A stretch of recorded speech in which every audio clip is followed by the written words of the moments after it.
Bonjour mes chers amis, dans cette vidéo on va encore parler du monde de travail et ses revers. En fait le monde de travail c'est un monde que je connais très bien étant donné que j'ai passé plus de 13 ans à analyser les collaborateurs, les managers et le côté vicieux qui régit tout ce monde-là. Et j'ai compris que ce qu'on apprend en management, ce qu'on apprend quand on suit des cours de secrétariat ou dans les études en général, on ne nous apprend pas cet aspect humain, on ne nous apprend pas le côté vicieux, le côté machiavélique qui régit le monde de l'entreprise, qui est pour moi un monde de la jungle et un monde de loup. Surtout aujourd'hui, après les 2 années et de la crise sanitaire et la crise actuelle, donc il est plus que primordial comment dire, de travailler ce côté ténébreux et ce côté machiavélique pour justement détecter ces vicieux-là et leur sortir l'épée et la verge au moment voulu. Oui, il faut aimer son prochain, il faut s'entraider au travail, il faut être bienveillant, il faut être ouvert, mais pas n'importe qui, pas dans n'importe quel milieu. Et le milieu du travail, c'est vraiment le milieu où vous apprenez beaucoup. C'est vraiment c'est votre côté animal, votre instinct de survie qui travaille. Et si vous ne savez pas vous défendre, vous ne savez pas devancer les plans de vos détracteurs, vous êtes cuit. Et c'est comme ça que beaucoup de personnes n'évoluent pas dans leur carrière, restent des années, jusqu'à ce qu'ils se rendent compte qu'ils ont perdu pas mal d'opportunités. Et qui dit pas mal d'opportunités dit des sommes salariales astronomiques devant lesquelles vous êtes passé justement parce que vous n'étiez pas assez lucide et vous avez laissé des gens beaucoup moins compétents de vous, voire nuls et bêtes, vous dépasser. Et le pire, ces gens-là, ils accèdent au pouvoir et ils vous commandent demain. Et quel dommage, il n'y a pas pire que de se voir commandé par un esclave, alors que c'est vous le roi, et vous vous êtes laissé commander par un esclave. Tout ça parce que vous n'étiez pas lucide. Et comprenez l'image. Je vous dis les amis, ce n'est pas parce que vous êtes en bas de la hiérarchie que vous êtes une personne limitée, que vous n'avez pas les compétences et vous n'avez pas comment dire, vous n'avez pas les outils pour être à la place de vos managers. Et souvent, c'est l'inverse. C'est parce que vous êtes très doué, que vous êtes très avancé par rapport à votre hiérarchie. Vous êtes une personne très visionnaire parce que vous êtes une personne intuitive et vous avez des capacités sensorielles, un niveau spirituel énorme par lequel, avec votre intuition, vous dépassez même les plans et les visions de votre hiérarchie. Et si vous avez un de ces managers, parce qu'en général, ce sont ces managers vicieux, ces managers, ces managers vicieux, ces managers qui ont un côté ténébreux, un côté animal en eux, c'est ceux-là qui détectent que vous êtes un danger pour eux. Et donc, du coup, ne vous soyez pas frustrés si on rejette vos idées, si on rejette vos initiatives, si on veut vous garder à une place, à un endroit, tout simplement parce que vous rentrez en conflit avec l'ego de vos managers et donc bien sûr ils n'accepteront pas que les idées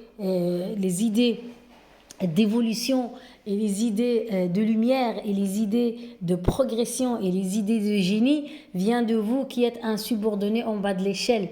Vous portez un coup dur à l'ego de votre manager. Et moi, je vous dis, parce que en fait, au début, ma chaîne, c'était une chaîne qui aborde le thème de l'éveil spirituel dans toutes ses sphères. Et comme beaucoup de gens, je sais et je connais très bien que beaucoup de gens souffrent dans le monde du travail et beaucoup d'entre eux pouvaient devenir des managers, des milliardaires, des chefs d'entreprise milliardaires, tout simplement s'ils avaient juste un coup de boost et s'ils avaient les moyens de monter leur entreprise, leur propre entreprise. Il ne faut pas se leurrer. Il ne suffit pas seulement de la détermination, de la bonne volonté, des bonnes compétences pour réussir une entreprise. Il faut aussi un capital financier pour vous aider à monter votre entreprise. Et ce que beaucoup de coachs ne vous disent pas.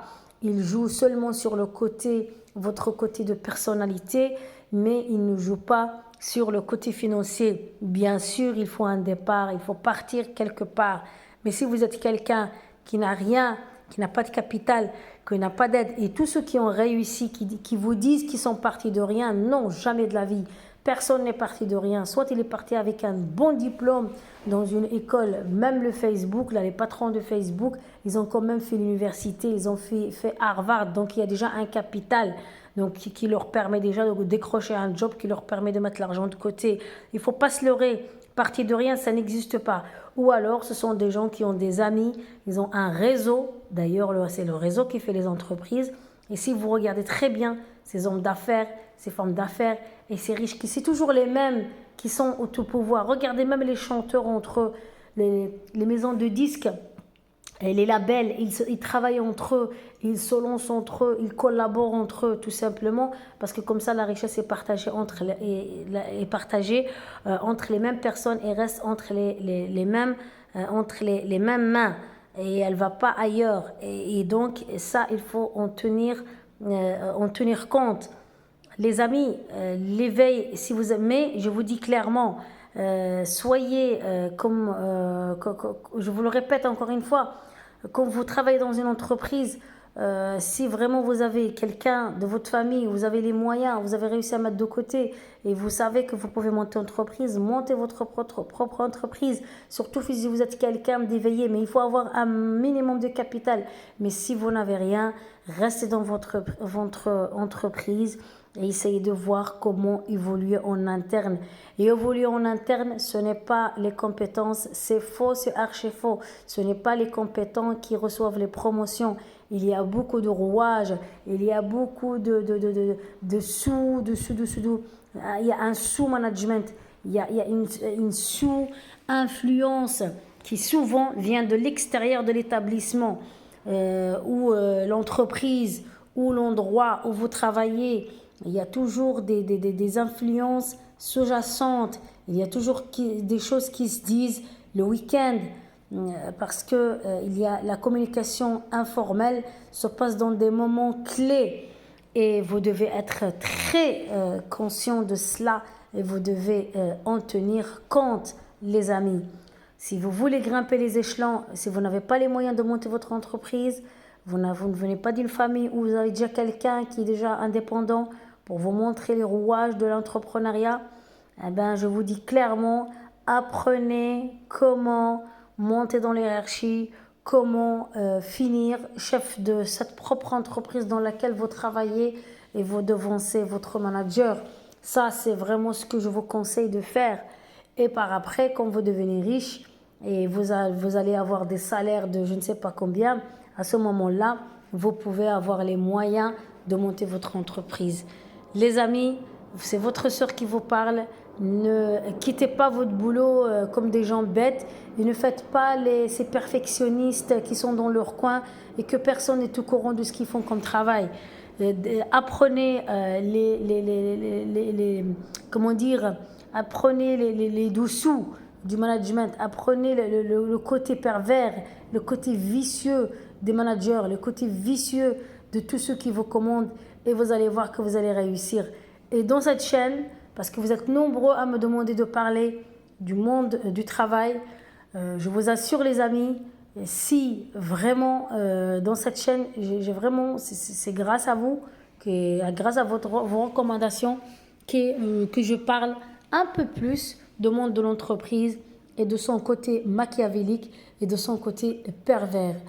Et surtout si vous êtes une bonne personne lumineuse, une bonne personne avec un grand éveil spirituel, vous allez vous laisser bouffer. Mais sachez que vous pouvez aussi dominer d'une façon miraculeuse et extraordinaire qui va surprendre tous les gens qui vous entourent. Sur ce, je vous dis merci pour cette belle journée et merci parce qu'aujourd'hui il fait beau et merci de me soutenir dans cette chaîne. N'hésitez pas à écrire, à me donner des suggestions de sujets et si vous voulez que je continue encore à parler du monde du travail, de ce monde de la jungle que je connais super bien. Merci et à très bientôt pour un prochain podcast.